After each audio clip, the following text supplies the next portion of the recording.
നമസ്കാരം. സ്പോട്ട് ലൈവിലേക്ക് സ്വാഗതം. കുടുംബ ബന്ധങ്ങളുടെ തകർച്ചയും അതേ തുടർന്നുള്ള പ്രശ്നങ്ങളും കാരണം കേരളത്തിലെ പല വീടുകളും ചോരക്കളമാകുന്ന കാഴ്ചയാണ്.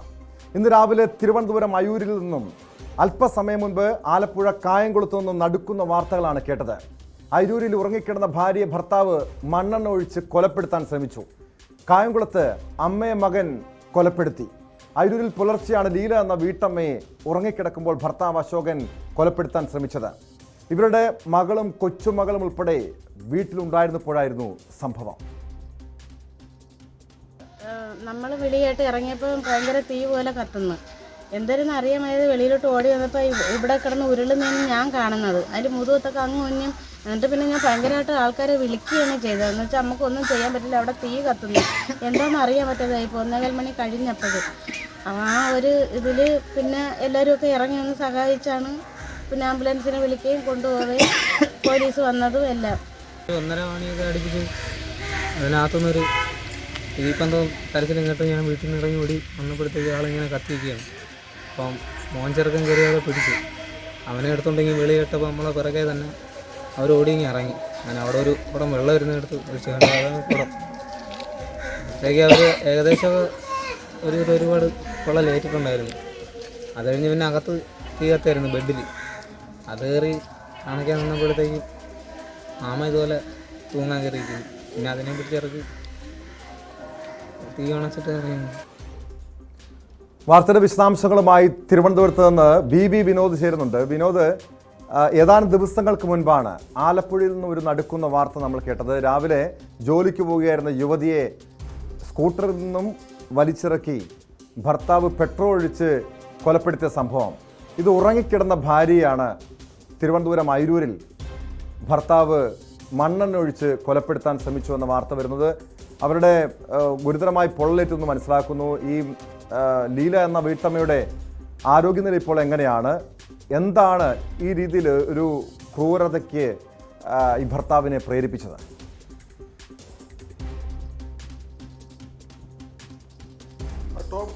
ശരീരത്തിൽ 70% പൊള്ളലേറ്റ ലീല ഇപ്പോഴും ഗുരുതരാവസ്ഥയിൽ തുടരുകയാണ്. തിരുവനന്തപുരം മെഡിക്കൽ കോളേജിലാണുള്ളത്. കഴിഞ്ഞ ദിവസം രാത്രിയാണ്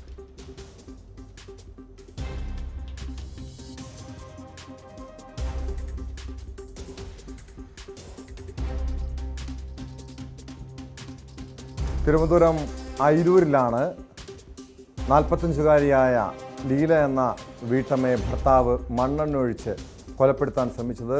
രാത്രി ഉറങ്ങിക്കിടക്കുമ്പോഴായിരുന്നു സംഭവം. ഏകദേശം ഒരു പുലർച്ചയോടുകൂടിയാണ് ഈ സംഭവം ഉണ്ടായിരുന്നത്. ഇവരുടെ മകളും ചെറുമകളും ഉൾപ്പെടെ വീട്ടിലുണ്ടായിരുന്ന സമയത്താണ് ദാരുണമായ സംഭവം ഉണ്ടായത്. എന്താണ് ഈ കൊലപാതകത്തിലേക്ക് നയിച്ചത് തുടങ്ങിയ കാര്യങ്ങൾ പുറത്തു വരണം. ഒരു പക്ഷേ മനസ്സിലാക്കാൻ കഴിയുന്നത് ഈ അശോകന് ഒരു വർഷം മുൻപ് ഒരു സ്ട്രോക്ക് വന്ന് അദ്ദേഹത്തിൻ്റെ ശരീരം തളർന്നിരുന്നു. പിന്നീട് ചികിത്സ നടന്നുവെങ്കിലും ഒരു കാലിന് മുടന്ന് സംഭവിച്ചിരുന്നു. പിന്നീട് ജോലിക്ക് പോകാൻ കഴിഞ്ഞിരുന്നല്ല. ഇതുമായി ബന്ധപ്പെട്ട മറ്റു ചില പ്രശ്നങ്ങളൊക്കെയാണ്, കുടുംബ പ്രശ്നങ്ങളാണ് ഈ കൊലപാതകത്തിലേക്ക്, ഭാര്യയുടെ ജീവനെടുക്കാൻ കാരണമായിരുന്ന എന്നാണ് നാട്ടുകാരും പോലീസും ഉൾപ്പെടെ പറയുന്നത്. എന്തായാലും ഈ സമീപകാലത്ത് ഇത്തരം ഞെട്ടിപ്പിക്കുന്ന സംഭവങ്ങൾ കേരളത്തിലെ പലയിടങ്ങളിൽ നിന്നും കേൾക്കുന്നുണ്ട്. ഏതാനും ദിവസങ്ങൾക്ക് മുൻപായിരുന്നു ആലപ്പുഴയിലും സ്കൂട്ടറിൽ സഞ്ചരിക്കുകയായിരുന്ന ഭാര്യയെ, ജോലിക്ക് പോകുമായിരുന്ന ഭാര്യയെ 32-കാരിയെ ഭർത്താവ് പെട്രോൾ ഒഴിച്ച് കൊലപ്പെടുത്തിയ നടുക്കുന്ന വാർത്ത കേരളം കേട്ടത്. വീണ്ടും വിനോദിലേക്ക്. വിനോദ്, കുടുംബ പ്രശ്നമാണ് ഈ കൊലപ്പെടുത്താനുള്ള നീക്കത്തിലേക്ക് കാരണമായതെന്ന് നാട്ടുകാർ പറയുന്നുണ്ട്. എന്താണ് ഇത് സംബന്ധിച്ച് പോലീസ് നൽകുന്ന വിവരങ്ങൾ? സംശയരോഗമാണ് ഇത്തരമൊരു കുറ്റകൃത്യത്തിലേക്ക് കാര്യങ്ങൾ എത്തിച്ചതെന്ന പ്രാഥമികമായ ഒരു വിവരമാണ് പോലീസിൽ നിന്ന് ലഭിക്കുന്നത്. ഏതാണ്ട് 1.5 വർഷം മുൻപ് അശോകന് പക്ഷാഘാതം വന്നിരുന്നു. അതിനുശേഷം ചികിത്സ നടന്നെങ്കിലും ഒരു കാലിന് ഇപ്പോഴും ചലനശേഷി പൂർണ്ണമായി വീണ്ടെടുക്കാനായിട്ടില്ല. അതുകൊണ്ട് തന്നെ ജോലിക്ക് പോകാൻ കഴിയുന്നില്ല. നേരത്തെ കൂലിപ്പണിക്കാരനായിരുന്നു. ഭാര്യ തൊഴിലുറപ്പിന് പോയി കൊണ്ടുവരുന്ന വരുമാനം കൊണ്ടാണ് കുടുംബം നടന്നു പോകുന്നത്. ഇവർക്ക് മകളുണ്ട്. മകളും ചെറിയ കുഞ്ഞും ആ വീട്ടിൽ തന്നെയാണുള്ളത്. കഴിഞ്ഞ ദിവസം ലീല ആറ്റുകാൽ പൊങ്കാല അർപ്പിക്കുന്നതിന് വേണ്ടി തിരുവനന്തപുരത്തേക്ക് എത്തിയിരുന്നു. ഇവർ ആറ്റിങ്ങൽ അയിരൂർ സ്വദേശിയാണ്. അത് കഴിഞ്ഞ് പൊങ്കാല കഴിഞ്ഞ് വീട്ടിലേക്ക് എത്തുകയും ഈ യാത്ര ചെയ്ത ക്ഷീണവും അത് കാരണം പെട്ടെന്ന് തന്നെ ഉറങ്ങാൻ കിടന്നുവെന്നാണ് മകൾ പറയുന്നത്. രാത്രി 1:15 സംഭവം.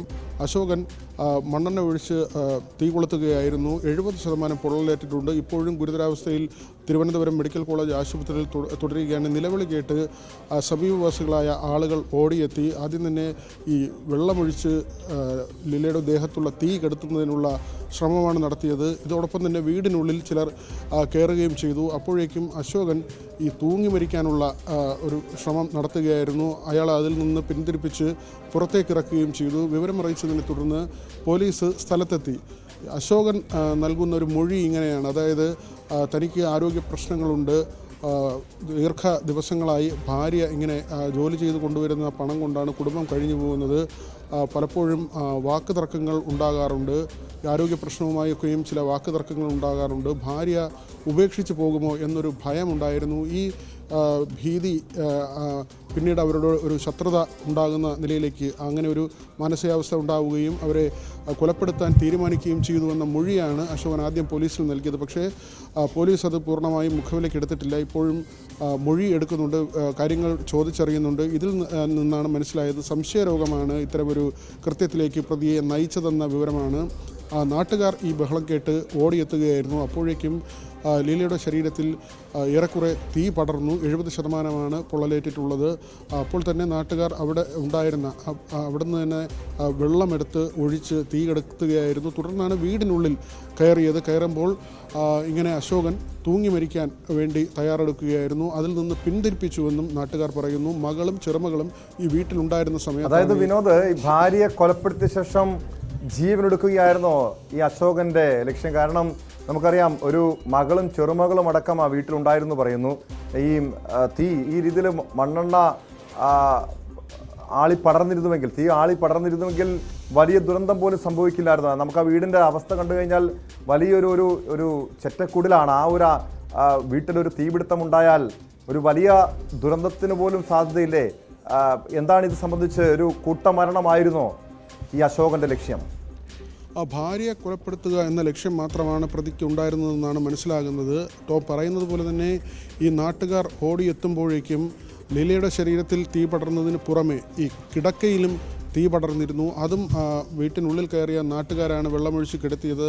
ഒരുപക്ഷെ നാട്ടുകാർ എത്താൻ ഒരല്പം വൈകിയിരുന്നെങ്കിൽ ആ വീട് പൂർണ്ണമായും അഗ്നിക്കിരയാകുന്ന സാഹചര്യം ഉണ്ടാകുമായിരുന്നു. ഒരുപക്ഷെ കൂടുതൽ ആളപായത്തിനുള്ള സാധ്യത ഉണ്ടായിരുന്നു. ഈ ബഹളം കേട്ടാണ്, നിലവിളി കേട്ടാണ് നാട്ടുകാർ വളരെ പെട്ടെന്ന് തന്നെ അവിടേക്ക് ഓടിയെത്തിയതും സ്ത്രീകളും പുരുഷന്മാരും ഒക്കെയും ഉണ്ടായിരുന്നു. അവർ തീ കെടുത്താനുള്ള ശ്രമം നടത്തി. നേരത്തെ ഈ വാക്ക് തർക്കം ദമ്പതികൾക്കിടയിൽ ചില പ്രശ്നങ്ങൾ ഉണ്ടാകാറുണ്ട് എന്ന കാര്യം സ്ഥിരീകരിക്കുന്നുണ്ട്. കാരണം ഈ ചികിത്സ നേരത്തെ അസുഖബാധിതനാവുകയും പക്ഷാഘാതം വരികയും പിന്നീട് ജോലിക്ക് പോകാൻ പറ്റാതെ വീട്ടിൽ തന്നെ തുടരുകയും ചെയ്യേണ്ടി വന്നു. വലിയ തുക ചികിത്സയ്ക്ക് വേണ്ടി ചിലവായി. അതിനുശേഷം വീട്ട് കാര്യങ്ങൾ നടക്കുന്നതിനും ലീല ജോലി ചെയ്തു കൊണ്ടുവരുന്ന, തൊഴിലുറപ്പിന് പോകുന്ന സ്ത്രീയാണ്, അവർ കൊണ്ടുവരുന്ന പണമാണ് വീട്ടു ചെലവിനും മറ്റും ഉപയോഗിച്ചിരുന്നത്. ഇത് വാക്ക് തർക്കങ്ങൾക്കൊക്കെയും ഇടയാക്കിയിരുന്നു. മാത്രവുമല്ല, ഭാര്യ തന്നെ ഒരുപക്ഷെ ഉപേക്ഷിച്ച് പോയേക്കും എന്ന ഒരു ഭീതി ഉണ്ടായിരുന്നു. അത് ഭാര്യയിൽ ശത്രുത ഉണ്ടാക്കി, തന്നിൽ ഭാര്യയോടുള്ള ഒരു ശത്രുത ഉണ്ടാക്കി. അത് ഇങ്ങനെ കുറ്റകൃത്യം ചെയ്യാൻ പ്രേരിപ്പിച്ചു എന്നൊരു മൊഴിയാണ് അശോകൻ പോലീസിൽ നൽകിയത്. പക്ഷേ ഇയാൾക്ക് സംശയരോഗമുണ്ടായിരുന്നു എന്ന തരത്തിലുള്ള ചില വിവരങ്ങൾ ചോദ്യം ചെയ്യലിലും മറ്റ് സാക്ഷിമൊഴികളുടെ അടിസ്ഥാനത്തിലും പോലീസ് അങ്ങനെ ഒരു കാര്യം കൂടി പരിശോധിക്കുന്നുണ്ട്. ഭാര്യ താൻ സുഖമില്ലാതെ കിടക്കുന്നു, ഭാര്യ പുറത്തു പോകുന്നു. അതിൻ്റെ അടിസ്ഥാനത്തിൽ ചില വഴക്കുകൾ അല്ലെങ്കിൽ ഈ ദമ്പതികൾക്കിടയിൽ സ്വാരസ്യങ്ങൾ ഉണ്ടായിരുന്നു എന്ന തരത്തിലുള്ള കാര്യങ്ങൾ ഇതെല്ലാം തന്നെ പോലീസ് പരിശോധിക്കുന്നുണ്ട്. പക്ഷേ ഈ 1.5 വർഷമായി അശോകനെ സംരക്ഷിക്കുന്നതും ശുശ്രൂഷിക്കുന്നതും ഭാര്യ തന്നെയാണ്. സാമ്പത്തികമായി പിന്നാക്കാവസ്ഥയിലുള്ളതാണ്. ഇന്നലെ ആറ്റുകാൽ പൊങ്കാല അർപ്പിച്ച ശേഷം വീട്ടിലേക്ക് മടങ്ങിയെത്തി ക്ഷീണിച്ച് ഉറങ്ങുന്നതിനിടെയാണ് ഇങ്ങനെ ശരീരത്തിൽ മണ്ണെണ്ണ ഒഴിച്ച് കൊലപ്പെടുത്താനുള്ള ശ്രമമുണ്ടായത്. ഭർത്താവ് ഭാര്യയെ കൊലപ്പെടുത്താൻ ശ്രമിച്ചത്. നാട്ടുകാർ തന്നെ പിന്നീട് തിരുവനന്തപുരം മെഡിക്കൽ കോളേജിലേക്ക് കൊണ്ടുപോവുകയും ഇപ്പോഴും ഗുരുതരാവസ്ഥയിൽ തുടരുകയുമാണ്. 70%-ഓളം പൊള്ളലേറ്റിട്ടുണ്ട് എന്ന വിവരമാണ് ആശുപത്രിയിൽ നിന്ന് നമുക്ക് അറിയാൻ കഴിയുന്നത്. ടോം,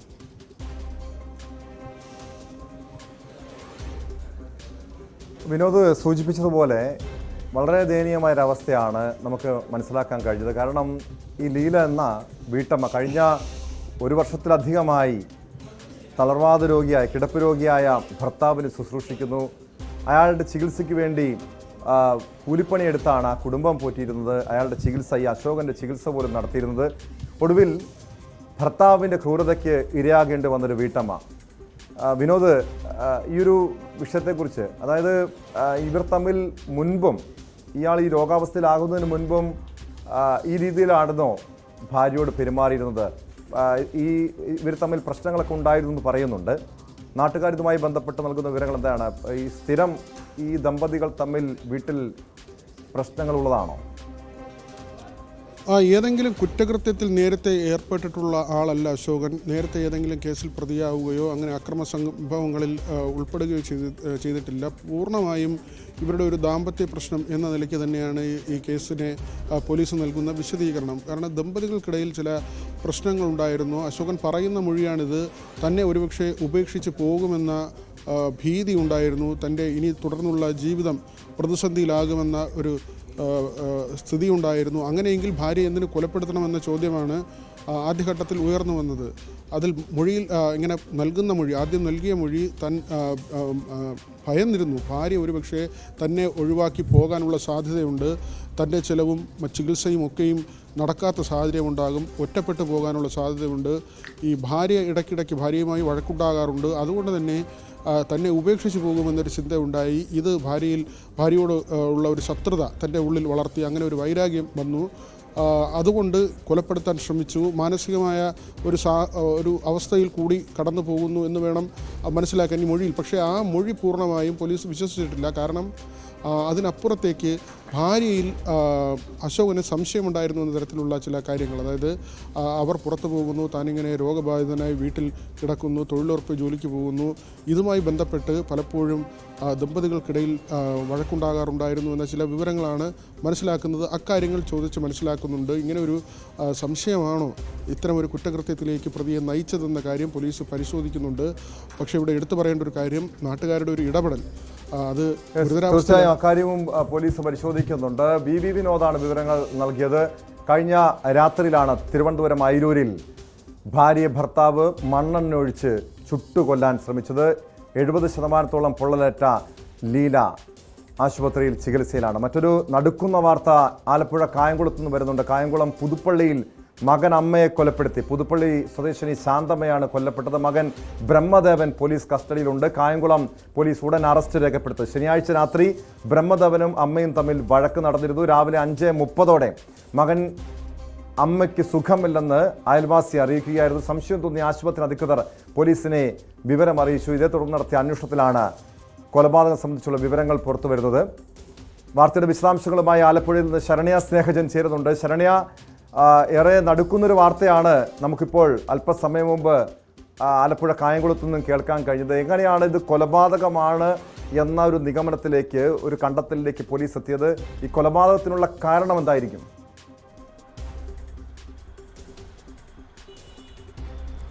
ടോം, കഴിഞ്ഞ ഞായറാഴ്ചയാണ് ഈ സംഭവം ഉണ്ടാകുന്നത്. കഴിഞ്ഞ ഞായറാഴ്ച അതായത് മരിച്ച ശാന്തമ്മയും മകൻ ബ്രഹ്മദേവനും തൊട്ടടുത്തുള്ള ക്ഷേത്രത്തിൽ ഉത്സവത്തിനായി പോയിരുന്നു. അവിടെ വെച്ച് അമ്മയും മകനും തമ്മിൽ ചില തർക്കങ്ങൾ ഉണ്ടായി എന്നുള്ളതാണ് നമുക്ക് ലഭിക്കുന്ന വിവരം. മദ്യപാനത്തെ സംബന്ധിച്ച് എന്തോ തർക്കമായിരുന്നു എന്നുള്ളതാണ് പോലീസിൽ നിന്ന് പ്രാഥമികമായി ഇപ്പോൾ ലഭിക്കുന്ന വിവരം. അല്പസമയം മുമ്പാണ് പോസ്റ്റ്മോർട്ടം റിപ്പോർട്ട് കിട്ടുകയും മരണം കൊലപാതകമാണെന്ന് സ്ഥിരീകരിക്കുകയും ചെയ്തിട്ടുള്ളത്. മരിച്ചത് പുതുപ്പള്ളി മഹിളമുക്ക് സ്വദേശി ആയ പണിക്കശ്ശേരി വീട്ടിൽ ശാന്തമ്മയാണ്. ഇവർക്ക് 71 വയസ്സാണ്. ഇവരുടെ കൊലപാതകവുമായി ബന്ധപ്പെട്ട ഇളയ മകൻ ബ്രഹ്മദേവനെയാണ് ഇപ്പോൾ പോലീസ് കസ്റ്റഡിയിൽ എടുത്തിട്ടുള്ളത്. ഫോറൻസിക് സംഘവും മറ്റും എത്തി ഇപ്പോൾ വീട്ടിൽ പരിശോധന നടത്തിക്കൊണ്ടിരിക്കുകയാണ്. ഈ കഴിഞ്ഞ ഞായറാഴ്ച രാത്രി 8:30 അമ്മയും മകനും തമ്മിൽ തർക്കമുണ്ടാകുന്നു. ഈ ക്ഷേത്രത്തിൽ നിന്നും അമ്മയെ കൂട്ടിക്കൊണ്ടുവന്ന മകൻ ഇവർ തമ്മിലുള്ള തർക്കത്തിന് ശേഷം അമ്മയെ പിടിച്ച് മുറിക്കകത്തേക്ക് തള്ളി കഥ കടച്ചു എന്നുള്ളതാണ് നമുക്ക് ലഭിക്കുന്ന വിവരം. തുടർന്ന് അമ്മയുടെ തലയ്ക്ക് പരിക്കേൽക്കുകയായിരുന്നു. പിന്നീട് രാവിലെ 5:30 അയൽവാസിയോട് ബ്രഹ്മദേവൻ അമ്മയ്ക്ക് സുഖമില്ല എന്ന വിവരം അറിയിക്കുകയും ആശുപത്രിയിൽ കൊണ്ടുപോകണമെന്ന് പറയുകയും ചെയ്യുന്നു. അങ്ങനെ കായംകുളം താലൂക്ക് ആശുപത്രിയിൽ എത്തിക്കുമ്പോൾ അമ്മയുടെ മരണം സ്ഥിരീകരിച്ചിരുന്നു.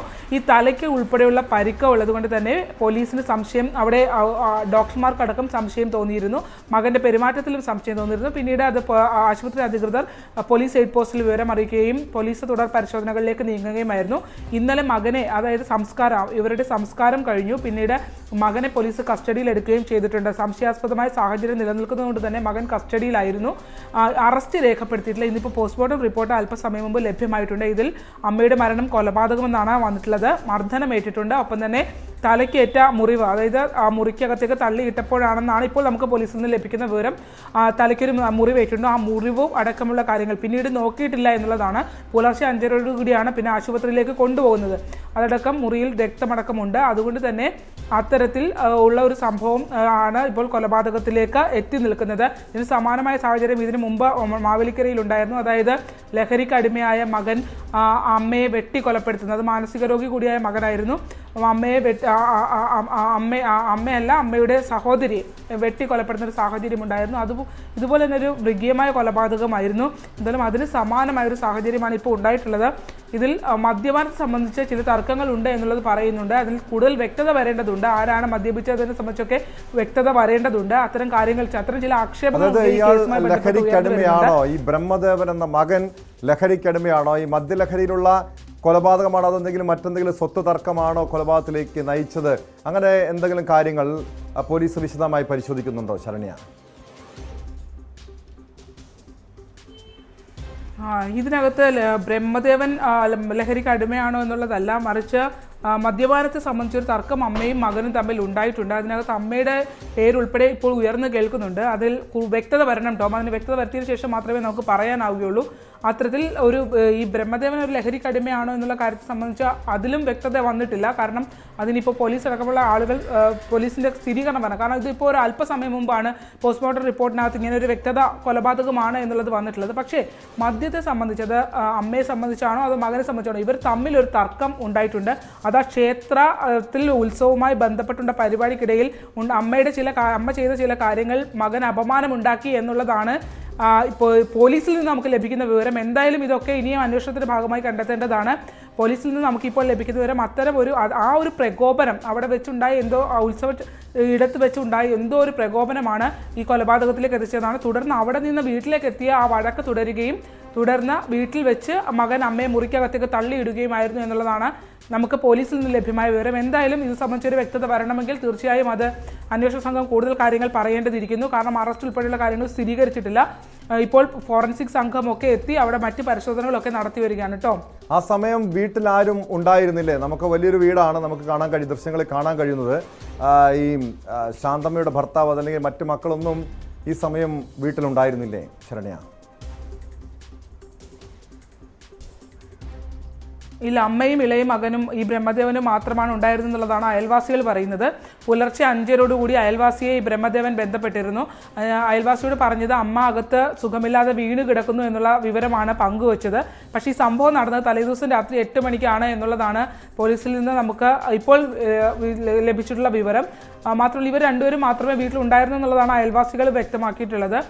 മകൻ തന്നെയാണ് ചെന്ന് തൊട്ടടുത്തുള്ള വീട്ടിലുള്ള ഒരാളോട് പറയുന്നത് അമ്മ ഇങ്ങനൊരു സാഹചര്യത്തിൽ കിടക്കുന്നു. പക്ഷേ അപ്പോഴത്തേക്കും തലേദിവസം രാത്രി 8 മണിക്ക് നടന്ന സംഭവമാണ്. അതിനുശേഷം അത്രയും മണിക്കൂറുകളോളം അവർ ആ തലയ്ക്ക് അടക്കമേറ്റ മുറിവോടെ മർദ്ദനമേറ്റുണ്ടെന്നും ഇപ്പോൾ പോസ്റ്റ്മോർട്ടം റിപ്പോർട്ടിൽ വ്യക്തമാക്കുന്നുണ്ട്. ആ മുറിയിൽ കിടക്കുകയായിരുന്നു. അതിനുശേഷം ആണ് ഈ 5:00 ഏകദേശം ആശുപത്രിയിൽ എത്തിക്കുമ്പോൾ മരണം സ്ഥിരീകരിച്ചിരുന്നു എന്നുള്ളതാണ് ലഭ്യമാകുന്ന വിവരം.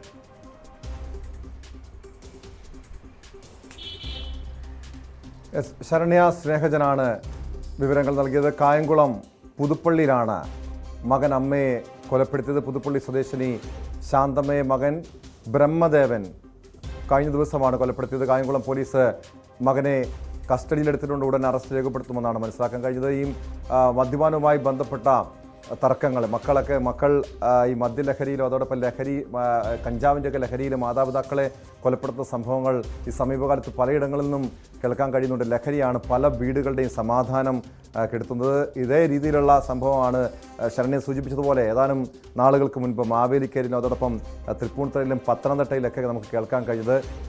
മദ്യലഹരിയിൽ മക്കൾ അമ്മയെയും അച്ഛനെയൊക്കെ കൊലപ്പെടുത്തുന്ന സംഭവങ്ങൾ ഇപ്പോൾ ഏറി വരുന്നുണ്ട്. ഒരുപക്ഷെ ഈ രീതിയിൽ മദ്യത്തിൻ്റെ ഒരു ഉപയോഗം തന്നെയാണ് പല കുടുംബങ്ങളിലും മാതാപിതാക്കളുടെ ജീവൻ പോലും എടുക്കുന്നത്. സ്പോട്ട് ലൈവിലേക്ക് തിരികെ എത്താം ഇടവേളയ്ക്ക് ശേഷം.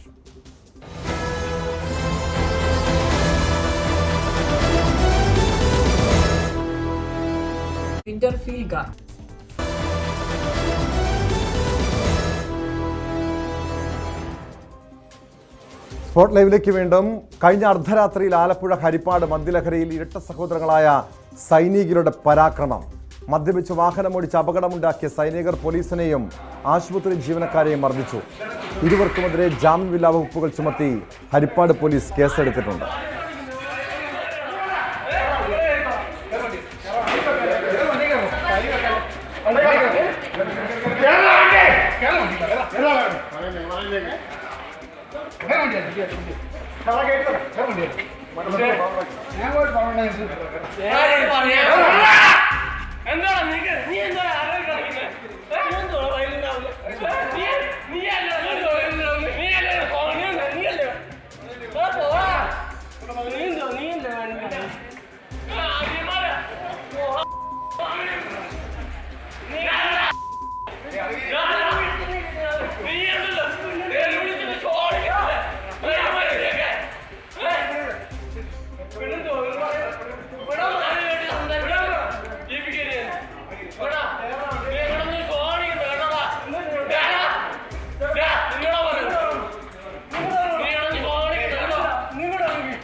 ആദ്യം രാത്രി 10:30 ഹരിപ്പാട് നങ്ങ്യാർകുളങ്ങരയിലെ ബാറിൽ വെച്ചാണ് ഇരട്ട സഹോദരങ്ങളായ സഹോദരങ്ങൾ അനന്തുവും ജയന്തും പ്രശ്നങ്ങൾ സൃഷ്ടിക്കുന്നത്. അവിടെ നിന്നും ബാർ ജീവനക്കാർ അവരെ പിന്തിരിപ്പിച്ചു വിടുന്നു. പിന്നീട് അമിത വേഗത്തിൽ വാഹനമോടിച്ച് പുറത്തേക്ക് വന്ന ഇരുവരുടെയും വാഹനം ഡിവൈഡറിടിച്ച് അപകടം സംഭവിക്കുന്നു. പിന്നീട് പോലീസ് എത്തി വൈദ്യപരിശോധനയ്ക്ക് ആശുപത്രിയിൽ എത്തിക്കുമ്പോഴാണ് ഈ സംഭവങ്ങൾ ഉണ്ടാകുന്നത്.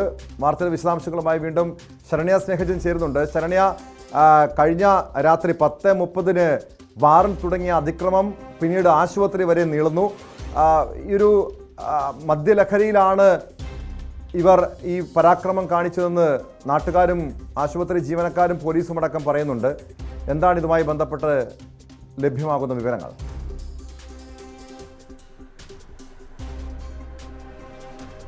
ടോം, ഇന്നലെ രാത്രി 10:30 ഹരിപ്പാട് നങ്ങ്യാർകുളങ്ങര ജംഗ്ഷനിലെ ഒരു ബാറിൽ വെച്ചാണ് ഈ സംഭവങ്ങൾക്ക് തുടക്കമാകുന്നത്.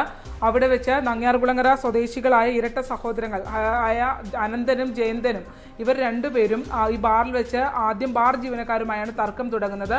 മദ്യലഹരിയിലായ ഇവർ രണ്ടുപേരും സൈനികരാണ് എന്നുള്ളതാണ് പോലീസിൽ നിന്ന് ലഭിക്കുന്ന വിവരം.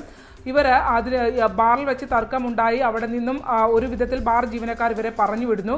അവിടെ നിന്ന് പറഞ്ഞു വിട്ടതിന് ശേഷം പിന്നീട് ഇവർ ഓടിച്ചിരുന്ന വാഹനം കാർ കൊണ്ടുവന്ന് ഡിവൈഡറിൽ ഇടിക്കുകയായിരുന്നു.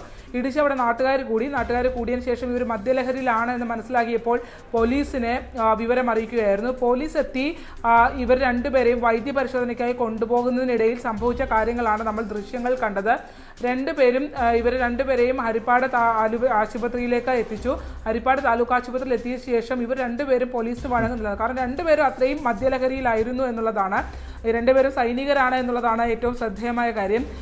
ആശുപത്രി ജീവനക്കാർക്ക് നേരെ ഇവരുടെ കയ്യേറ്റമുണ്ടായി എന്ന് പോലീസ് പറയുന്നുണ്ട്. ഒപ്പം തന്നെ അവിടെ വന്ന ആളുകൾ, അതായത് ഇവരുടെ ഒരു ലഹരിയിലുള്ള ഇവരുടെ അത്രമാത്രം പെർഫോമൻസ് ഇവരവിടെ കാണിച്ചു എന്നുള്ളതാണ്. പോലീസുകാർ 4-5ഓളം പോലീസുകാർ ഒരുമിച്ച് പിടിച്ചിട്ടും ഇവർ രണ്ടുപേരും വഴങ്ങാത്ത സാഹചര്യമാണ് ഉണ്ടായിരുന്നത്. അവിടെ നിന്ന് വെല്ലുവിളിക്കുന്നുണ്ട് ആളുകളെ. അത്തരത്തിൽ ആളുകളെ വെല്ലുവിളിക്കുകയും കൈകാര്യം ചെയ്യുമെന്നുള്ള ഭീഷണി മുഴക്കുകയും ഒക്കെ ചെയ്യുന്നുണ്ട്. ആശുപത്രിയിലകത്തുണ്ടായ പിടിവലിക്കിടയിൽ ആശുപത്രിയുടെ ഒരു ഡോറിന് കേടുപാടുണ്ടായിട്ടുണ്ട്. പോലീസുകാർക്കും ഇവർ പോലീസുകാരെയും കയ്യേറ്റം ചെയ്യുന്ന ഒരു രീതിയാണ് ഉണ്ടായത്. പിന്നീട് ആശുപത്രിയിൽ മണിക്കൂറുകൾ നീണ്ടുനിന്ന ബലപ്രയോഗത്തിനൊടുവിലാണ് ഇവരെ രണ്ടുപേരെയും മെഡിക്കൽ എടുത്ത് പിന്നീട് പോലീസ് സ്റ്റേഷനിലേക്ക് കൊണ്ടുപോയിട്ടുള്ളത്. വിവിധ വകുപ്പുകൾ പോലീസ് ഉദ്യോഗസ്ഥരെയും ആശുപത്രി ജീവനക്കാരെയും മർദ്ദിച്ച വകുപ്പിൽ ഇവർക്കെതിരെ പൊതുമുതൽ നശിപ്പിക്കൽ, സർക്കാർ ഉദ്യോഗസ്ഥരുടെ ജോലി തടസ്സപ്പെടുത്തൽ തുടങ്ങിയ വകുപ്പുകൾ പ്രകാരം ഇരുവർക്കുമെതിരെ കേസ് രജിസ്റ്റർ ചെയ്തിട്ടുണ്ട്. രാജസ്ഥാനിലും മഹാരാഷ്ട്രയിലും ജോലി ചെയ്യുന്നവരാണ്. എന്തായാലും ഗുരുതരമായ ഒരു കുറ്റകൃത്യമാണ് ഈ സൈനികരുടെ ഭാഗത്തുനിന്ന് ഉണ്ടായിരിക്കുന്നത്. ശരണെ സൂചിപ്പിച്ചതുപോലെ രണ്ടുപേരും, ഒരാൾ രാജസ്ഥാനിലും മഹാരാഷ്ട്രയിലും ജോലി ചെയ്യുന്നവരാണ്. ഇത് സൈന്യത്തിന് തന്നെ നാണക്കേടുണ്ടാകുന്ന സംഭവമാണ്. സാധാരണ നമ്മുടെ ഇന്ത്യൻ സൈന്യം എന്നൊക്കെ പറയുമ്പോൾ നമ്മൾ അഭിമാനിക്കും, പക്ഷേ ഇവരുടെ ഭാഗത്തുനിന്ന് ലജ്ജാകരമായ ഒരു പ്രവൃത്തിയാണ് ഉണ്ടായിരിക്കുന്നത്. ഈ ഒരു വിഷയത്തിൽ പോലീസിൻ്റെ ഭാഗത്തു നിന്നുള്ള തുടർ നടപടി, കേസിനപ്പുറം ഒരു തുടർ നടപടി എന്തായിരിക്കും? ഇവർ ജോലി ചെയ്യുന്ന വിഭാഗത്തിന് സേനയ്ക്ക് ഇതുമായി ബന്ധപ്പെട്ട് റിപ്പോർട്ടടക്കം നൽകാനുള്ള ഒരു നീക്കവും പോലീസിൻ്റെ ഭാഗത്തു നിന്നുണ്ടാകുമോ?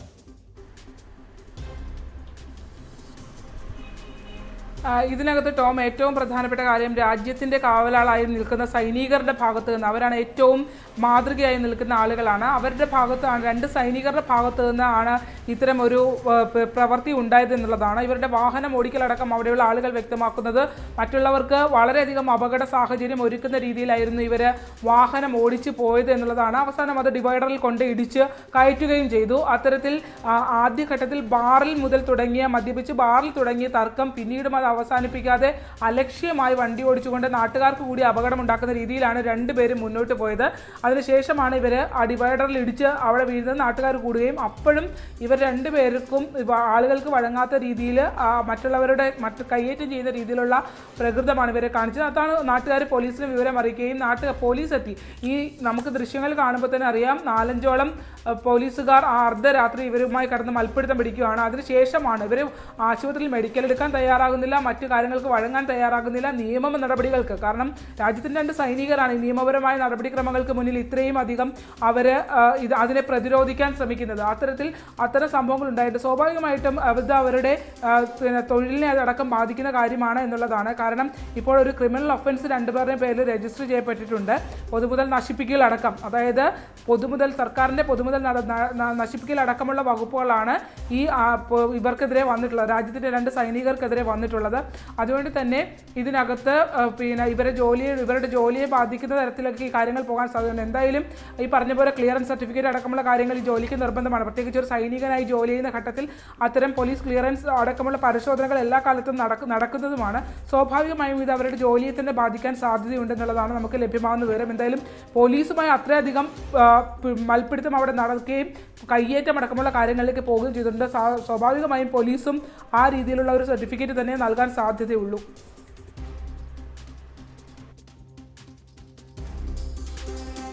തീർച്ചയായും. കാരണം നമുക്കറിയാം ശരണ്യ, ഈ ഏതാനും മാസങ്ങൾക്ക് മുൻപാണ് തിരുവനന്തപുരത്ത് ഒരു സൈനികൻ്റെ ഭാഗത്തുനിന്ന് മറ്റൊരു അദ്ദേഹത്തെ ആക്രമിച്ചു എന്നത് സംബന്ധിച്ചുള്ള ഒരു ആക്രമണ തിരക്കഥ സൃഷ്ടിക്കുന്നത്. പിന്നീടത് സേനയിൽ നിന്നും അദ്ദേഹത്തിനെതിരെ നടപടികൾ ഉണ്ടാകുന്നു. ഇവിടെ ഈ 2 സഹോദരങ്ങൾ കാട്ടിക്കൂട്ടിയ പരാക്രമം സ്വാഭാവികമായ ഒരു സേനയ്ക്ക് തന്നെ വലിയ നാണക്കേടാണ്. വകുപ്പ് തല നടപടി ഉണ്ടാകുമെന്ന് തന്നെ പ്രതീക്ഷിക്കാം. നേരത്തെ ബാറിലാണ് ഇവർ ആദ്യം പരാക്രമം നടത്തിയത്. അവിടെ അതിനുശേഷം ആശുപത്രിയിലും. ഇവരുടെ ഈ ആക്രമണത്തിൽ ആർക്കെങ്കിലും പരുക്കുണ്ടോ? ഈ ആശുപത്രി ജീവനക്കാരും പോലീസും പരാതി നൽകിയിട്ടുണ്ട്. അതുകൂടാതെ ബാർ ജീവനക്കാരുടെ ഭാഗത്തുനിന്നും ഈ സൈനികർക്കെതിരെ പരാതികൾ വന്നിട്ടുണ്ടോ?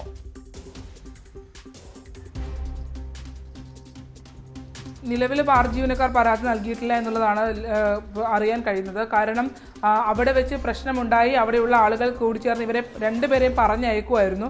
തുടക്കത്തിൽ ഇവർ പ്രകോപനപരമായി പ്രവർത്തിച്ചു തുടങ്ങിയത് ബാറിൽ തന്നെയാണ്. 10:30 ആ ബാറിൽ ഇവരൊരു പ്രകോപനപരമായ സംസാരം ഉണ്ടാവുകയും പിന്നീട് അത് മറ്റു രീതിയിലേക്ക് മാറുകയും ചെയ്തതോടുകൂടി അപ്പോൾ തന്നെ ബാർ ജീവനക്കാർ ഇടപെട്ട് ഇവർ 2 പേരെയും ആ ബാറിൽ നിന്ന് പുറത്തേക്ക് വിട്ടു.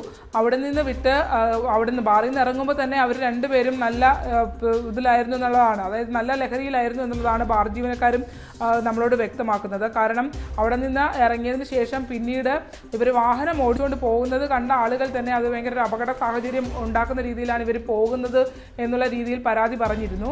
അക്കാര്യങ്ങൾ നാട്ടുകാർ നമ്മളോട് വ്യക്തമാക്കുകയും ചെയ്യുന്നുണ്ട്. എന്തായാലും ആ രീതിയിൽ, അതായത് അപകടം ഉണ്ടാക്കുമെന്നുള്ളൊരു കണക്കുകൂട്ടൽ ശരിവെക്കും രീതിയിൽ തന്നെയാണ് ഇവർ ഡിവൈഡറിലേക്ക് വന്ന് ആ വണ്ടി ഇടിച്ച് കയറ്റുകയും ചെയ്തിട്ടുള്ളത്. അത് ആ സമയപ്പോൾ ഏകദേശം അർദ്ധരാത്രിയോളം ആയിട്ടുണ്ട്. അത്രയും സമയം ഇവർ 10:30 ബാറിൽ പ്രശ്നമുണ്ടായതിനു ശേഷം അത്രയും സമയം ഇവരിങ്ങനെ പുറത്ത് 2 പേരും ആ രീതിയിൽ ഇവർ നടക്കുകയാണ്. അതിനുശേഷം നങ്ങ്യാർകുളങ്ങര എത്തിയപ്പോഴാണ് അവിടെ വെച്ച് ഈ അപകടം ഉണ്ടായിട്ടുള്ളത്.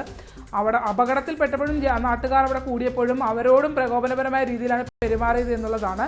തുടർന്ന് അങ്ങനെ പ്രകോപനപരമായ സാഹചര്യത്തിലാണ് നാട്ടുകാർ പോലീസ് രണ്ടുപേരും നല്ല പോലെ ലഹരിയിലായിരുന്നു, മദ്യപിച്ചിരുന്നു എന്നുള്ളതാണ്.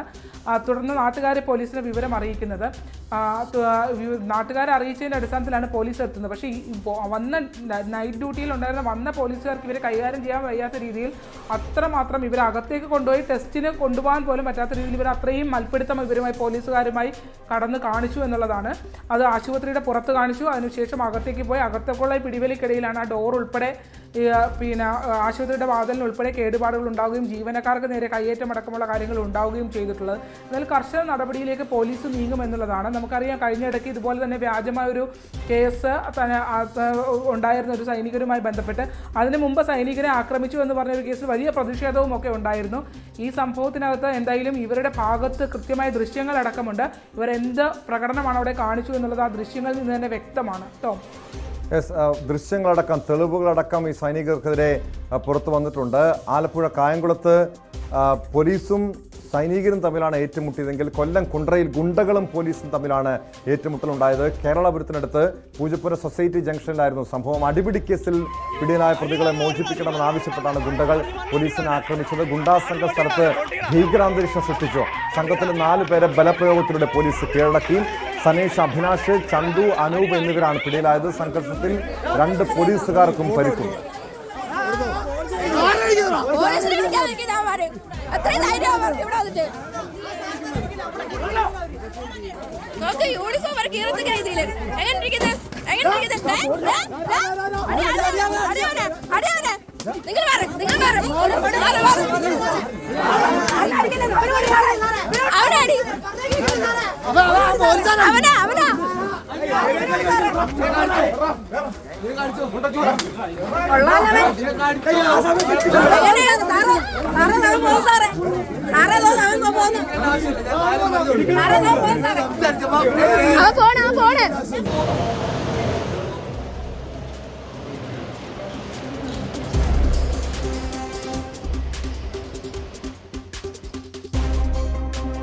വിനീഷ് കുമാർ ചേരുന്നുണ്ട് കൊല്ലത്ത് നിന്ന് വിശദാംശങ്ങളുമായി.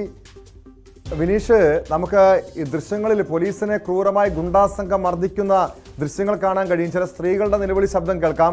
ഇത് എവിടെയാണ് സംഭവം ഉണ്ടായത്? ഈ പോലീസും ഗുണ്ടകൾ തമ്മിൽ പൊതുസ്ഥലത്ത് വെച്ച് ഏറ്റുമുട്ടലുണ്ടാവുകയായിരുന്നോ? ടോം, ഈ സംഭവത്തിൽ 4 പേരാണ് അറസ്റ്റിലായിരിക്കുന്നത്. കൊല്ലം സ്വദേശികളായ സനേഷ്, അഭിലാഷ്, ചന്തു, അനൂപ് എന്നിവരാണ് അറസ്റ്റിലായിരിക്കുന്നത്. കുണ്ട്ര പോലീസ് സ്റ്റേഷനിലെ SI സുധീന്ദ്ര ബാബു, പോലീസ് ഓഫീസറായ അനിൽ എന്നിവർക്കാണ് ക്രൂരമായിട്ടുള്ള മർദ്ദനവും ഏറ്റിപ്പോൾ ചികിത്സയിൽ കഴിയുന്നത്. ടോം, ഈ സംഭവം ഇങ്ങനെയാണ്. കഴിഞ്ഞ ദിവസം ഏകദേശം രാത്രിയോടുകൂടി കൊല്ലം കുണ്ട്രയിലെ പൂജപ്പുര സൊസൈറ്റി ജംഗ്ഷനിലായിരുന്നു ഈ ഒരു സംഭവം ഉണ്ടാകുന്നത്. കോളനിയിൽ സംഘർഷം നടക്കുന്നു എന്നറിഞ്ഞ് കുണ്ട്ര പോലീസ് സ്ഥലത്തെത്തുകയായിരുന്നു. എന്നാൽ പോലീസിനെ കണ്ട ശേഷം ഈ തമ്മിൽ തല്ല് നിർത്തി, അതായത് ഈ അക്രമികളെല്ലാം തന്നെ തമ്മിൽ തല്ല് നിർത്തിയിട്ട് പോലീസിന് നേരെ അക്രമം അഴിച്ചുവിടുന്ന ഒരു സാഹചര്യമായിരുന്നു ഉണ്ടായത്. സംഭവത്തിൽ അങ്ങനെ ഒരാളെ പിടികൂടി പോലീസ് ജീപ്പിൽ കയറ്റുകയും ചെയ്തു. അപ്പോഴാണ് ഈ അക്രമികൾ ഉണ്ടായിരുന്ന ഒരാൾ അവിടേക്ക് ഓടിയെത്തുകയും പോലീസ് ജീപ്പിൽ ഉണ്ടായിരുന്ന ആളെ വലിച്ചിറക്കുകയും ചെയ്തു. തുടർന്ന് ഈ അക്രമികൾ സംഘം ചേർന്ന് വലിയ രീതിയിലുള്ള ഒരു ഭീകരാന്തരീക്ഷം അവിടെ സൃഷ്ടിച്ചു എന്ന് തന്നെ പറയാം. കാരണം വടിവാൾ ഉൾപ്പെടെ വീശി ഭീകരാന്തരീക്ഷം സൃഷ്ടിച്ചു. തുടർന്ന് ഈ ലാത്തി തട്ടിപ്പറിച്ചിട്ട് പോലീസുകാർക്ക് നേരെ അക്രമമുണ്ടായി. അങ്ങനെ 2 പോലീസുകാർക്ക് അതിക്രൂരമായിട്ടുള്ള മർദ്ദനമാണ് ഏൽക്കേണ്ടി വന്നത്. അതുപോലെ തന്നെ പോലീസ് ഓഫീസറായ സുനിലിന്റെ തലയ്ക്ക് ഗുരുതരം പരിക്കേറ്റി, തല അടിച്ചു പൊട്ടിച്ചു എന്ന് തന്നെ പറയാം. ഇപ്പോൾ ഗുരുതരാവസ്ഥയിൽ പോലീസ് ഓഫീസർ സുനിൽ ഇപ്പോൾ ചികിത്സയിൽ തുടരുന്ന ഒരു സാഹചര്യമാണ് ഉള്ളത്. ടോം,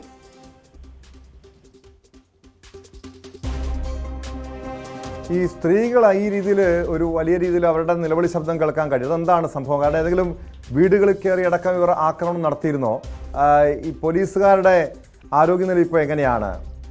അതോടൊപ്പം ബിനീഷ്, ടോം, ഇതൊരു കോളനിയിലാണ് ഈ ഒരു സംഭവം ഉണ്ടാകുന്നത്. നിരന്തരം ഇത്തരം പ്രശ്നങ്ങൾ അവിടെ ഉണ്ടാകുന്നുണ്ട് എന്നാണ് പോലീസിന് നമുക്കറിയാൻ കഴിയുന്നത്. കാരണം ഈ സ്ത്രീകളടങ്ങുന്ന വലിയ ഒരുപാട് കുടുംബങ്ങൾ അവിടെ താമസമാവുന്ന ജനവാസ മേഖലയാണ്. അവിടെയാണ് ഈ അക്രമികൾ കഴിഞ്ഞ ദിവസം രാത്രിയിൽ അഴിഞ്ഞാട്ടമുണ്ട്. അത് കഴിഞ്ഞ ദിവസങ്ങളിൽ അത്തരത്തിലുള്ള സംഭവങ്ങൾ നിരന്തരം നടന്നു വരുന്നുണ്ട്. പക്ഷേ സ്ത്രീകൾ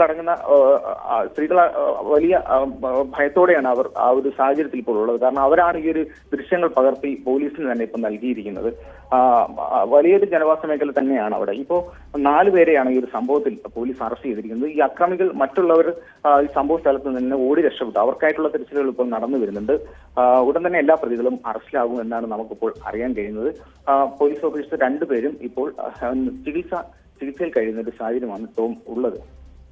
അതുപോലെ തന്നെ ഒരു കാര്യം കൂടെ പറയാനുള്ളത്, മണിക്കൂറുകൾ നീണ്ട ഈ ഒരു സംഘർഷത്തിൽ 4 പേര് ഈ വിനീഷ് വിനീഷ് നിലവിൽ 4 പേർ 4 ഗുണ്ടാ സംഘത്തിൽപ്പെട്ട 4 പേർ പോലീസിന്റെ പിടിയിലായിട്ടുണ്ട്. ഇനിയും കൂടുതൽ ആളുകളെ പിടികൂടാനുണ്ടോ? മാത്രമല്ല ഈ ഗുണ്ടകളെ പോലീസ് കസ്റ്റഡിയിലെടുത്തതുമായി ബന്ധപ്പെട്ട് അവരെ മോചിപ്പിക്കണമെന്ന് ആവശ്യപ്പെട്ടുകൊണ്ടാണ് ഈ ഒരു ഗുണ്ട ആക്രമണം. പോലീസും ഗുണ്ടകളും ഗുണ്ടാ സംഘങ്ങളും തമ്മിൽ പരസ്പരം ഏറ്റുമുട്ടുന്ന സാഹചര്യം ഉണ്ടായെന്ന് പറയുന്നുണ്ട്. ഈ ഒരു വിഷയത്തിൽ കൂടുതൽ പേർ പിടിയിലാകുമോ? എത്ര പേർക്കെതിരെയാണ് പോലീസ് കേസെടുത്തിരിക്കുന്നത്? ടോം, നിലവിൽ 4 പേരെയാണ് പോലീസ് പിടികൂടിയിരിക്കുന്നത്. ഇതിന്റെ പിന്നിൽ മറ്റാൾക്കാർ ഉണ്ടോ എന്ന് സംശയിക്കുന്നുണ്ട്. കാരണം വലിയൊരു സംഘങ്ങൾ തന്നെ അവിടെ ഉണ്ടായിരുന്നു എന്ന് പറയുന്നു. പോലീസ് സ്ഥലത്തെത്തിയപ്പോൾ തന്നെ കുറെ പേർ ഓടി രക്ഷപ്പെട്ടു എന്നും പറയപ്പെടുന്നുണ്ട്. പോലീസ് ആ ഒരു കൃത്യമായി അന്വേഷിക്കുന്നുമുണ്ട്. ഇപ്പോൾ സംഭവത്തിൽ ഈ 4 പേർ, ദൃശ്യങ്ങൾ കാണുന്ന 4 പേരും പോലീസ് അതിസാഹസികമായി മൽപ്പിടുത്തത്തോടെയാണ് അവരെ പിടികൂടി അറസ്റ്റ് ചെയ്തിരിക്കുന്നത്. അങ്ങനെയാണ് നമുക്കിപ്പോൾ അറിയാൻ കഴിയുന്നത്. വീണ്ടും ഇതിന്റെ പിന്നിൽ, അതായത് ഈ ഒരു സംഭവ സമയത്ത് പോലീസ് എത്തുന്നതിന് മുന്നേ തന്നെ ഒരുപാട് സംഘങ്ങൾ അവിടെ ഈ അക്രമം നടത്തിയിരുന്നു എന്നാണ് നമുക്കിപ്പോൾ അറിയാൻ കഴിയുന്നത്. ടോം,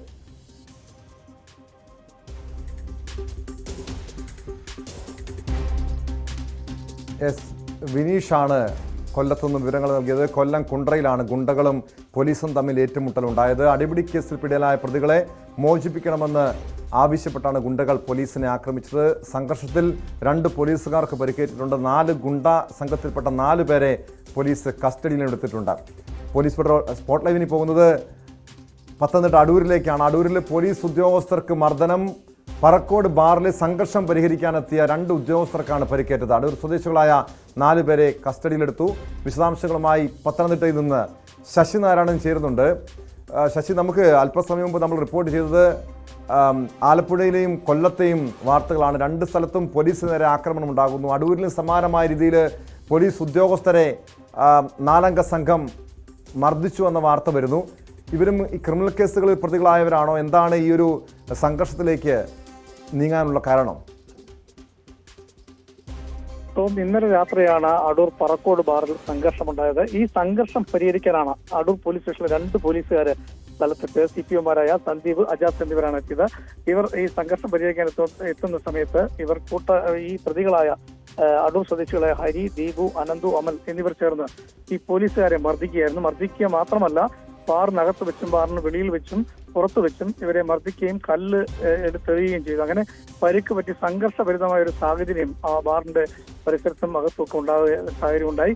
ഉടൻ തന്നെ അടൂരിൽ നിന്നും കൂടുതൽ പോലീസുകാരെത്തിയാണ് ഈ പോലീസുകാരെ ഈ 2 പേരെയും അവിടുന്ന് പരിക്കേറ്റ 2 പേരെയും രക്ഷപ്പെടുത്തി ആശുപത്രിയിലേക്ക് എത്തിക്കുന്നത്. അങ്ങനെ അത്തരത്തിൽ ഒരു വലിയ ഒരു ഭീകരാന്തരീക്ഷം സൃഷ്ടിക്കുന്ന രീതിയിൽ തന്നെയാണ് ഈ 2 പേരാണെങ്കിലും പ്രതികൾ അടൂര് ഇത്തരത്തിലുള്ള സംഭവം ബാറിൽ നടന്ന അക്രമവുമായി ബന്ധപ്പെട്ട് നടത്തിയുള്ള 2 പേര് പോലീസുകാർക്കാണ് മർദ്ദനമേറ്റത്. കൂടുതൽ പോലീസുകാരെത്തിയില്ലെങ്കിൽ ഒരുപക്ഷെ വലിയ രീതിയിലുള്ള അക്രമം ഉണ്ടാവാൻ സാധ്യതകളുണ്ടായിരുന്നു. സമയോചിതമായി ഈ പോലീസുകാരെത്തിയത് കൊണ്ട് മാത്രമാണ് ഈ 2 പോലീസുകാരെ, അതായത് അടൂർ പോലീസ് സ്റ്റേഷനിലെ CPOമാരായ സന്ദീപ്, അജാസ് എന്നിവർക്കാണ് പരിക്കേറ്റത്. 2 പേരെയും ആശുപത്രിയിൽ പ്രവേശിപ്പിച്ചിട്ടുണ്ട്. പോലീസ് ഈ 4 പേർക്കുമെതിരെ കേസ് എടുത്തിട്ടുണ്ടെന്നാണ് നമുക്ക് അറിയാൻ കഴിയുന്നത്.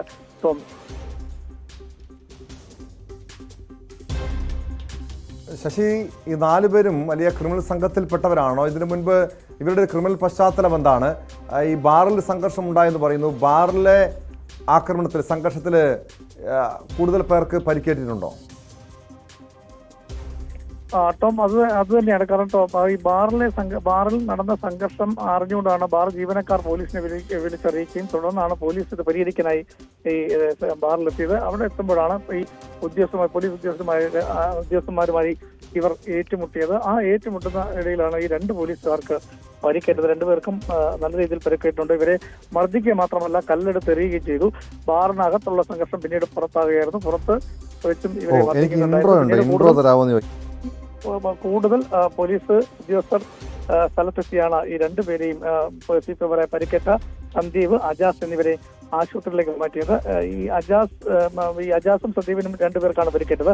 ഹരി, ദീപു, അനന്തു, അമൽ എന്നിവരാണ് ഈ പോലീസുകാരെ മർദ്ദിച്ച കേസിലെ പ്രതികൾ. ഇവരെ 4 പേരെയും പോലീസ് കസ്റ്റഡിയിലേക്ക് ചെയ്തിട്ടുണ്ട്. എന്തായാലും വിശദമായി ചോദ്യം ചെയ്ത് വരികയാണ്.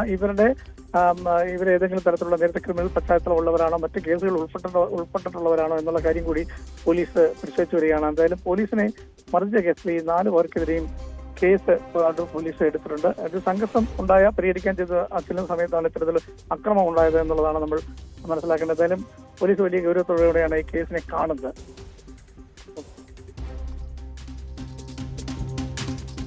ഗുണ്ടാ സംഘങ്ങൾ പോലീസിനെ പോലും ആക്രമിക്കുന്ന അവസ്ഥയിലേക്ക് കേരളത്തിലെ സാഹചര്യങ്ങൾ മാറുകയാണ്. ആലപ്പുഴയിലും കൊല്ലത്തിനും പുറമെ പത്തനംതിട്ട അടൂരിൽ നിന്നാണ് അക്രമികൾ പോലീസുകാരെ ആക്രമിച്ചത്. 2 പോലീസുകാർക്ക് പരിക്കേറ്റിട്ടുണ്ട്. 4-അംഗ സംഘമാണ് ബാറിലെ ആക്രമണവുമായി ബന്ധപ്പെട്ട് പോലീസിന്റെ കസ്റ്റഡിയിലുള്ളത്. സ്പോട്ട് ലൈവിലേക്ക് തിരികെ എത്താം. ഇടവേള കഴിഞ്ഞ്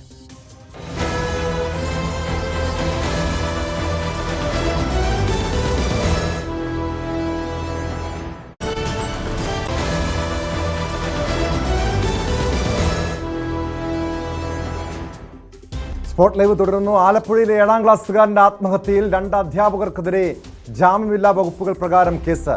കായിക അധ്യാപകൻ ക്രിസ്തുദാസ്, അധ്യാപിക രമ്യ എന്നിവർക്കെതിരെയാണ് മണ്ണഞ്ചേരി പോലീസ് കേസെടുത്തത്. ബാലനീതി നിയമപ്രകാരമാണ് കേസെടുത്തത്. ശരണ്യ സ്നേഹജൻ ചേരുന്നുണ്ട് ആലപ്പുഴയിൽ നിന്ന് വിശദാംശങ്ങളുമായി. ശരണ്യ, കഴിഞ്ഞ ദിവസങ്ങളിൽ ഈ അധ്യാപകർക്കെതിരെ നടപടി ആവശ്യപ്പെട്ടുകൊണ്ട് വലിയ പ്രതിഷേധം നാട്ടുകാരുടെയും ബന്ധുക്കളുടെയും ഒക്കെ ഭാഗത്തുനിന്ന് ഉണ്ടായതാണ് സ്കൂളിന് മുന്നിൽ. ഒടുവിൽ കഴിഞ്ഞ ദിവസം അവർക്കെതിരെ വകുപ്പ് തല നടപടി ഉണ്ടാകുന്നു. സ്കൂളിൽ നിന്നും അവരെ സസ്പെൻഡ് ചെയ്യുന്നു. ഒടുവിൽ ഇപ്പോൾ കേസെടുത്തിട്ടുണ്ട്. ഈ ബാലനീതി നിയമപ്രകാരം മാത്രമാണോ അതോ ആത്മഹത്യാ പ്രേരണ കുറ്റം ഉൾപ്പെടെ ചുമത്തിയിട്ടുണ്ടോ?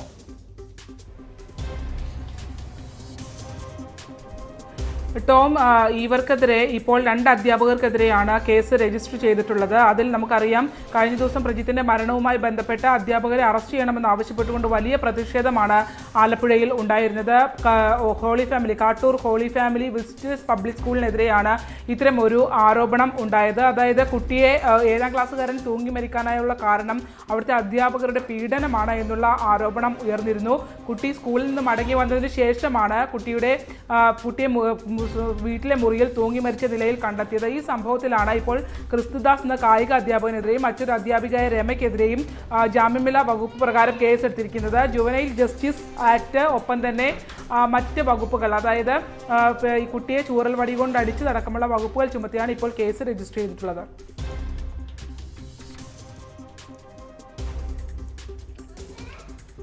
ശരണ്യ, കഴിഞ്ഞ ദിവസം അധ്യാപകർക്കെതിരെ സ്കൂളിൽ നിന്ന് നടപടി ഉണ്ടായിരുന്നു, സസ്പെൻഡ് ചെയ്തിരുന്നു.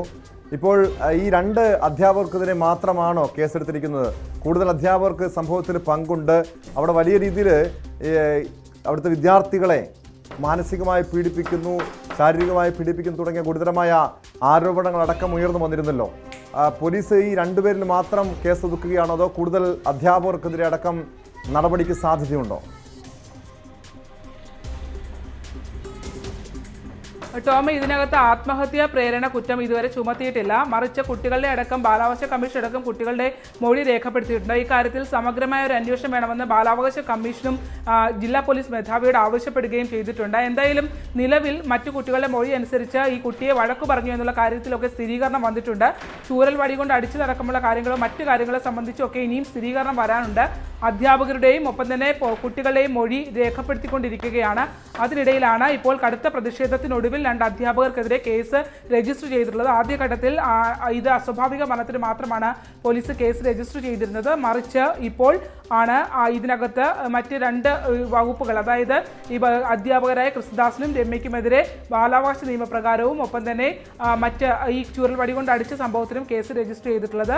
മറിച്ച് ആത്മഹത്യ, പ്രേരണ അടക്കമുള്ള വിഷയങ്ങളിലേക്ക് അത്തരം വകുപ്പുകൾ ചുമത്തണമെങ്കിൽ കൂടുതൽ അന്വേഷണം ആവശ്യമുണ്ടെന്നുള്ളതാണ് പോലീസ് പറയുന്നത്.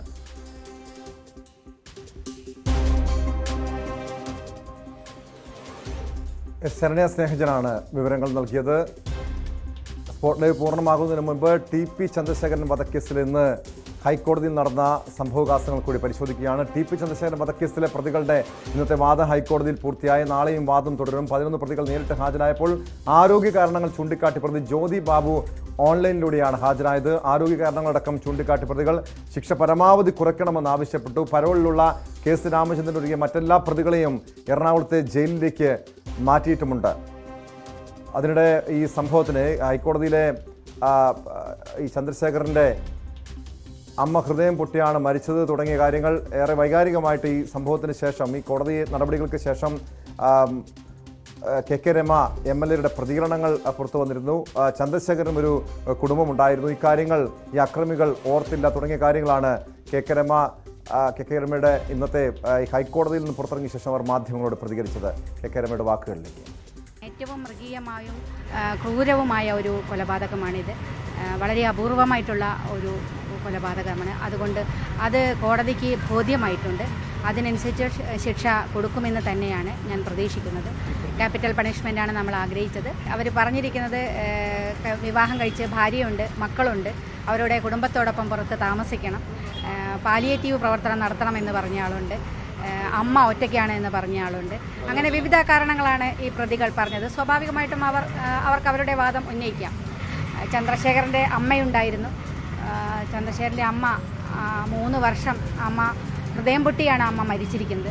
സത്യത്തിൽ ഇതൊക്കെ അമ്മയും കൂടെ അറിയുകയാണ്. ഇങ്ങനെ അവിടെ ഇരിക്കുമ്പോൾ എൻ്റെ മനസ്സ് മുഴുവൻ അമ്മയുടെ അടുത്തായിരുന്നു ഉണ്ടായിരുന്നത്. അവർ അമ്മയെ ശുശ്രൂഷിക്കണമെന്ന് പറഞ്ഞു. തീർച്ചയായിട്ടും പ്രായമായ അമ്മയെ ശുശ്രൂഷിക്കേണ്ടത് അവരുടെ ആവശ്യമാണ്. അതിലൊന്നും നമുക്ക് അഭിപ്രായ വ്യത്യാസമില്ല. പക്ഷേ അങ്ങനെ ചെയ്യുന്ന ആളുകൾ മറ്റുള്ളവരുടെ കുടുംബമുണ്ട് എന്നുള്ളതോ അമ്മയുണ്ട് എന്നുള്ളതോ ഓർത്തില്ല എന്നുള്ളതാണ്. അവർക്കിപ്പം അത്തരം വാദങ്ങളൊക്കെ പറഞ്ഞിട്ടുണ്ട്. ഞാൻ കോടതി അതൊക്കെ കേട്ടിട്ടുണ്ട്. ഡാനി ഇപ്പോൾ ചേരുന്നുണ്ട് കൊച്ചിയിൽ നിന്ന് വിശദാംശങ്ങളുമായി. ഡാനി, ഇന്നത്തെ വാദം പൂർത്തിയായിരിക്കുന്നു, നാളെയും വാദം തുടരുമെന്ന് പറയുന്നു. ഈ കേസുമായി ബന്ധപ്പെട്ട് വിധി എന്ന് പ്രതീക്ഷിക്കാം?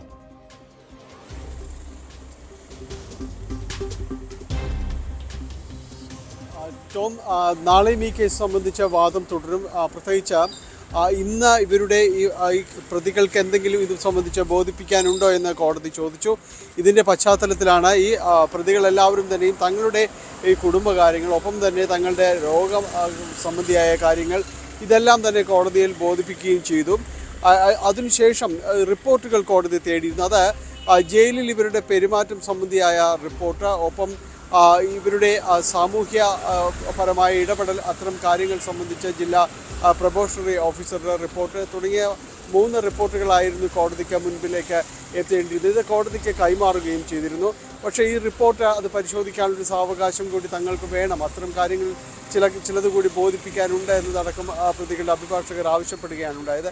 അപ്പോൾ അത്തരം കാര്യങ്ങൾ കൂടി പരിഗണിച്ചുകൊണ്ടാണ് കോടതി ഇതിൽ നാളെയും ഇതുമായി തുടരാം എന്ന് കോടതി പറയുകയും ചെയ്തത്. ഇതിനുശേഷം മാത്രമായിരിക്കും അതിൻ്റെ ഒരു വിധി പ്രസ്താവനയിലേക്ക് അടക്കം പോവുക. 10 പ്രതികളുടെയും അവരുടെ നിലവിലുള്ള ശിക്ഷയ്ക്ക് വിധിക്കപ്പെട്ടവരിൽ അവരുടെ ശിക്ഷ ഉയർത്തണമെന്നതും അതോടൊപ്പം തന്നെ പുതുതായി കൂട്ടിച്ചേർക്കപ്പെട്ട KK കൃഷ്ണൻ, അതോടൊപ്പം ജ്യോതി ബാബു തുടങ്ങിയവർക്ക് ശിക്ഷ വിധിക്കണമെന്നതുമാണ്. അപ്പോൾ ഇത്തരം കാര്യങ്ങളിലുള്ളൊരു വാദങ്ങൾ പൂർത്തിയായതിനു ശേഷം മാത്രമായിരിക്കും കോടതി നടപടികളിലേക്ക് അടക്കം കടക്കുക. പ്രത്യേകിച്ച് ഈ KK രമ ഉൾപ്പെടെയുള്ളവർ പരമാവധി ശിക്ഷ, വധശിക്ഷ തന്നെ പ്രതികൾക്ക് നൽകണം എന്നൊരു വാദിക്കുന്നൊരു ഘട്ടത്തിൽ പ്രതികൾക്ക് എന്താണ് പറയുവാനുള്ളത് എന്നടക്കമുള്ള കാര്യങ്ങൾ പൂർണ്ണമായും കേട്ടതിന് ശേഷം മാത്രമായിരിക്കും അതിൻ്റെ വിധി പ്രസ്താവത്തിലേക്ക് നീങ്ങുക. ഒരുപക്ഷെ നാളെ കഴിഞ്ഞായിരിക്കാം കോടതി ഇതിൽ വിധി പറയുക ഉണ്ടാവുക. ടോം,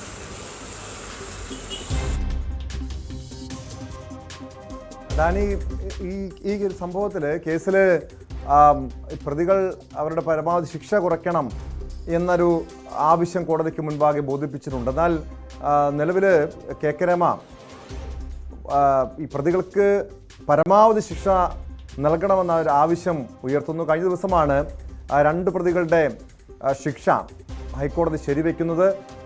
എന്തായിരിക്കും ഈ ഒരു കഴിഞ്ഞ ദിവസമുണ്ടായ ഇന്നും അത് നാളെയുമായി വാദങ്ങൾ തുടരുന്നുണ്ട്. ഈ ഒരു പശ്ചാത്തലത്തിൽ കോടതിയിൽ നിന്നും ഇനി തുടർ നടപടികൾ നാളെ ഉൾപ്പെടെയുള്ള ദിവസങ്ങളിലെ തുടർ നടപടികൾ എന്തായിരിക്കും?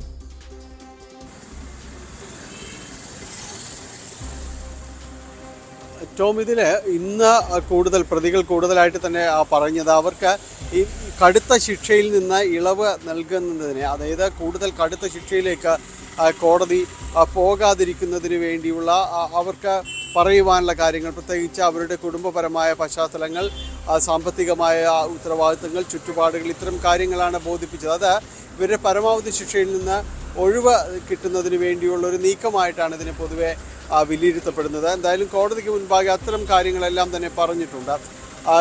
KK രമ അടക്കം അതിൽ പ്രോസിക്യൂഷൻ ആവശ്യപ്പെടുന്നത് പ്രതികൾക്ക് പരമാവധി ശിക്ഷ തന്നെ നൽകുക എന്നതാണ്. അല്ല എങ്കിൽ ഈ കുറ്റകൃത്യത്തിൻ്റെ കാഠിന്യം അത് ലഘുവായി പോകുമെന്ന ഒരു പൊതുസമൂഹത്തിന് അങ്ങനെ ഒരു വിലയിരുത്തലുണ്ട്. അതുകൊണ്ട് കൃത്യമായ രീതിയിൽ തന്നെ അവർക്ക് ശിക്ഷ വിധിക്കുക എന്നതാണ് ആവശ്യപ്പെടുന്നത്. അല്ല എങ്കിൽ ഒരുപക്ഷെ ഇപ്പോഴുള്ളൊരു കഠിന തടവ് അത് ജീവിതാവസാനം വരെ പരോളില്ലാതെ അടക്കം തുടരുക എന്നതടക്കമുള്ള കാര്യങ്ങളും ഇവരുടെ ഒരു അത്തരം കാര്യങ്ങൾ കൂടി വാദിക്കുന്നുണ്ട്.